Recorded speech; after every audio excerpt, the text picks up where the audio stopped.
আসসালামু আলাইকুম। বিএনপি তার যোগ্য প্রতিদান পেতে শুরু করেছে এবং সেটাই হওয়ার কথা ছিল। আমরা বারবার বলে আসছিলাম, প্রতিটা ক্ষেত্রেই বলে আসছিলাম যে বিএনপি সরকারের ট্র্যাপে পা দিচ্ছে এবং এর জন্য বিএনপিকে ভয়ঙ্কর খেসারত দিতে হবে। বড় আশ্চর্য বিষয় যে যে দলটির ক্ষমতায় যাওয়ার প্রবল একটি সম্ভাবনা ছিল, সম্ভাবনা কেন, নির্বাচন হলে তো নিশ্চিতভাবে বিএনপি ক্ষমতায় যেত, সেই বিএনপি ক্ষমতায় যেতে পারবে কিনা সেটি নিয়ে যথেষ্ট সংশয়ের সৃষ্টি হয়েছে। এখন এনসিপি এবং জামাতে ইসলামী যে খেলা শুরু করেছে তার কাছে মোটামুটি এই মুহূর্তে বলা যেতে পারে আপাতত বিএনপির পুরোপুরি ধরাশায়ী।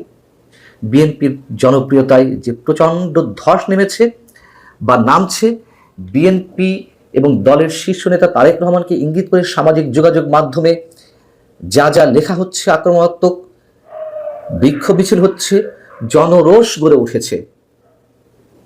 আপনারা জানেন যে মিডফোর্ড হসপিটালের সামনে যেভাবে স্বেচ্ছাসেবক দল, যুব দলের নেতারা, কর্মীরা যে হত্যাকাণ্ড ঘটালো, এবং এর আগেও তো নানান ধরনের সন্ত্রাসী কর্মকাণ্ড, চাঁদাবাজি, দখলবাজির অভিযোগ বিএনপির বিরুদ্ধে রয়েছে। শুধু অভিযোগ কেন, এর অবশ্যই সত্যতা রয়েছে। কিন্তু সবকিছু মিলিয়ে বিএনপি ভুল পথে হেঁটেছে, হাঁটছে এখনো। 13ই জুন লন্ডন বৈঠকের পর আমরা প্রচণ্ডভাবে খুবই বোল্ডলি বলছিলাম যে বিএনপি কফিনের শেষ পেরেকটি সম্ভবত মেরে দিল।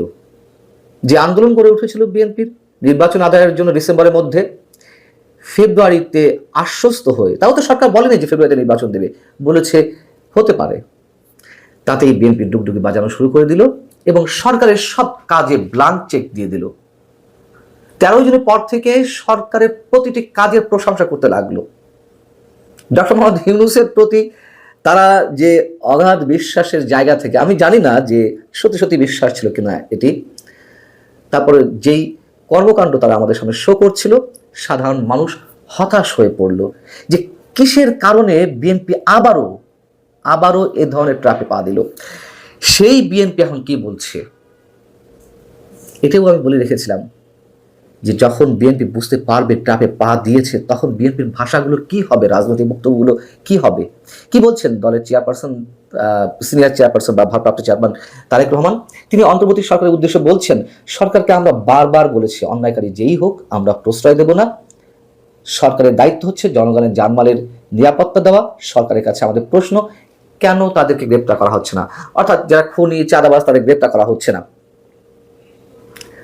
গ্রেপ্তার যে করা হবে না সে কথাও তো আমরা, আমাদের মতো সাধারণ মানুষরা বিএনপিকে নোটিশ করেছে, চোখে আঙুল দিয়ে দেখিয়েছে যে সরকার অপরাধীদের গ্রেপ্তার করবে না, অন্তত বিএনপির যেই অপরাধী নেতা কর্মীরা, চাঁদাবাজ, দখলবাজ, তাদের গ্রেপ্তার করবে না। সরকার চায় এবং সরকারকে যারা পেছন থেকে পরিচালনা করছে, জামাতে ইসলামী এবং এনসিপি, তারা সবাই মিলে চায় বিএনপির জনপ্রিয়তায় ধস নামুক। সেটাই দেখা যাচ্ছে। তারেক রহমান বলছেন যে আমরা আশ্চর্যের সঙ্গে লক্ষ্য করছি, যাকে আমরা স্ক্রিনে দেখেছি যে হত্যা করেছে তাকে কেন সরকার এখনো পর্যন্ত গ্রেপ্তার করেনি। এই প্রশ্ন করার কোনো সুযোগ নেই। এই কথাগুলো আমরা অনেক আগে থেকে বলে আসছি। তারেক রহমান বলছেন, তবে আমরা ধরে নেব যারা বিভিন্নভাবে মব সৃষ্টি করে একটি পরিস্থিতি তৈরি করতে চাচ্ছে, সেখানে সরকারের কোনো প্রচ্ছন্ন প্রশ্রয়, প্রশাসনের কোনো প্রশ্রয় আছে? প্রশ্রয় তো অবশ্যই আছে। মবকে তো তারা মব বলছে না, প্রেশার গ্রুপ বলছে। এবং যখন সাবেক প্রধান নির্বাচন কমিশনার কে এম নুরুল হুদার গলায় জুতার মালা পরানো হলো, জুতা পিটা করা হলো, কে এম নুরুল হুদার শাস্তি হতেই পারে, আদালতে তাকে লাগতেই পারে। কিন্তু যে ঘটনাটি ঘটনা হলো, তার পরবর্তীতে বিএনপির সিনিয়র যুগ্ম মহাসচিব রুহুল কবির রিজভী কি বললেন? সরকারকে বিপদে ফেলার জন্য একটি গ্রুপ এই কাজগুলো করছে। আহা, ঠিক এই ল্যাঙ্গুয়েজটাই আমি দিয়েছিলাম, মানে বলেছিলাম আপনাদের সামনে। আবার বলছি, সরকারের প্রতি কি প্রেম! আমরা তারেক রহমান আজ যা বলছেন সেই কথা বারবার বলে আসছি, সরকার কাউকে গ্রেপ্তার করবে না। স্থায়ী কমিটির সদস্য বিএনপির সালাউদ্দিন আহমেদ কি বলছেন? দল থেকে সর্বোচ্চ ব্যবস্থা নেওয়া সত্ত্বেও এ ধরনের প্রচারণাকে, অর্থাৎ বিএনপির বিরুদ্ধে এখন মানুষজন যা বলছে, বা এনসিপি, জামাত ইসলামী যেসব প্রচারণা চালাচ্ছে, সেই পরিপ্রেক্ষিতে বলছেন যে এগুলো পরিকল্পিত ও নোংরা রাজনৈতিক চর্চা। নোংরা রাজনীতির চর্চা আমরা যদি বুঝে থাকি, আপনারা কেন এর আগে বোঝেননি? এবং এটা সত্য কথা যে তারেক রহমানের নির্দেশে দল থেকে প্রায় 9, 10, 11, 12 হাজার নেতাকর্মীকে বহিষ্কার করা হয়েছে। এই বহিষ্কার আদেশগুলো যে কোনো কাজে দেবে না সেটিও জানা কথা। তখন সেই দৃষ্টান্ত বিএনপি স্থাপন করেছে। বহিষ্কার করা হয়েছে, অন্য দিক থেকে আবার দলে ফিরিয়ে নেওয়া হয়েছে, বহিষ্কার আদেশ স্থগিত করা হয়েছে। এবং যারা এই অপরাধগুলো করছে, চাঁদাবাজি থেকে শুরু করে খুন খারাপি, সন্ত্রাস, দখলবাজি, তারা খুব ভালো করেই জানে যে আজকে দল থেকে বহিষ্কার করা হবে, কাল আবার দল তাদেরকে ফিরিয়ে নেবে। এবং বিএনপি এই ধারণা দলের নেতাকর্মীদের মধ্যে সৃষ্টি করতে পেরেছে যে বিএনপি ক্ষমতায় চলে গেছে অথবা ক্ষমতার একটি অংশ, অতএব ক্ষমতা থাকলেই তো অপরাধগুলো খুব সহজেই করা যায়। এদিকে এনসিপির আহ্বায়ক নাহিদ ইসলাম মোটামুটি একটা হয়তো গোপন তথ্য ফাঁস করে দিয়েছে অথবা তারা নাটক করেছে, যেটাই হোক। নাহিদ ইসলাম কি অভিযোগ করলেন শনিবার? তিনি বলেছেন যে বিএনপির উদ্দেশ্যে তারা ভেবেছিল কয়েকটি আসনের লোভ দেখিয়ে আমাদের কিনে নেবে। এতদিন জানতাম, আমি নিজেই বলেছি একাধিকবার যে বিএনপির কাছে এনসিপি এবং জামাতের প্রস্তাব গিয়েছিল আসন ভাগাভাগির। সেটি সম্ভবত নভেম্বর ডিসেম্বরের দিকে বা তারও আগে তারেক রহমান প্রত্যাখ্যান করেছিলেন। কিন্তু এই মুহূর্তে এসে নাহিদ ইসলামী কথাই বললেন কেন যে বিএনপি এনসিপিকে তারা প্রস্তাব দিয়েছিল আসন দেওয়ার। এটিও বিএনপি সৃষ্টি করেছে। দলের স্থায়ী কমিটির সদস্য সালাউদ্দিন আহমেদ তিনি ইউএনবিকে শুক্রবার একটি সাক্ষাৎকারে বললেন, জামাতের সঙ্গে কোনো নির্বাচনী জোট নয়, নির্বাচনী তফসিল ঘোষণা আগ পর্যন্ত আর সবার সাথে আলোচনার সুযোগ রয়েছে। অর্থাৎ এনসিপিকেও তারা যে আসন দিতে রাজি সেটি তারা খুলাসা করে দিয়েছে মোটামুটি অনেকখানি। এখন তো সুযোগ বুঝে এনসিপি এই ক্রেডিটটা নেবেই যে তাদেরকে আসন দেওয়ার লোভ দেখিয়েছিল, লোভ দেখিয়ে কিনে নিতে চেয়েছিল। এবং মানুষ নিশ্চয়ই সেটি এখন বিশ্বাস করছে। বিএনপির মতো একটি রাজনৈতিক দল এত সহজে এনসিপি জামাতের কাছে ধরা খেয়ে যাবে?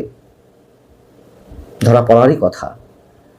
একটা সময় পর্যন্ত বিএনপির কৌশল খুব ঠিক ছিল, প্রথম দিকে কখনো নরম কখনো গরম, কিন্তু যখন আন্দোলনটা তুঙ্গে উঠলো ডিসেম্বরে নির্বাচন আদায়ের জন্য, বিশেষ করে ঢাকা দক্ষিণ সিটি কর্পোরেশনের মেয়র পদকে কেন্দ্র করে ইশরাক হোসেন যে আন্দোলন জমিয়ে তুলেছিলেন, সেই মেয়র পদ কতটুকু বৈধ বা অবৈধভাবে দাবি করা হচ্ছিল সেটা অন্য বিতর্ক, যদিও আমি তার সঙ্গে একমত নই যে এইভাবে মেয়র পদে বসা যায়। তারপরও শুরু তো করেছিল। সেই জায়গা থেকে বিএনপি তো সেই গরম গরম অবস্থায় ডিসেম্বরের মধ্যে নির্বাচনটি আদায় করে নিতে পারত। কি এক রহস্যজনক কারণে লন্ডন বৈঠকে তিনি আবারও ট্রাপে পা দিয়ে ফেললেন। এর আগে তো অসংখ্যবার ট্রাপে পা ফেলেছেন। এবং যে সকল উপদেষ্টার পদত্যাগ বিএনপি দাবি করেছে তাদের সঙ্গে বিএনপিকে বৈঠক করতে হয়েছে। বিএনপি কোনো মক্ষম জবাব দিতে পারেনি, সুর করে সবকিছু সরকারের সবকিছু গলদঘরণ করেছে।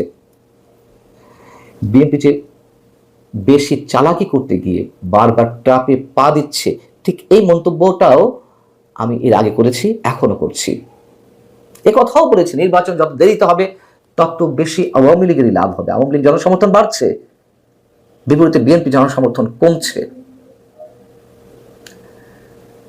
কেউ হয়তো বলতে পারেন যে না, বিএনপি ক্ষমতালোভী, বিএনপি নির্বাচনে যাওয়ার জন্য খুব তড়িঘড়ি করছে, চাপ দিচ্ছে এটি মানুষের সামনে যাতে পরিষ্কার না হয়।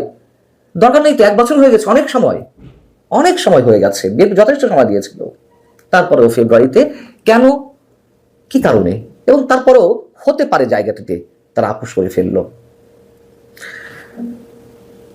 এমন তো হওয়ার কথা ছিল না, কিন্তু যা হওয়ার কথা নয় তাই রাজনীতিতে ঘটে।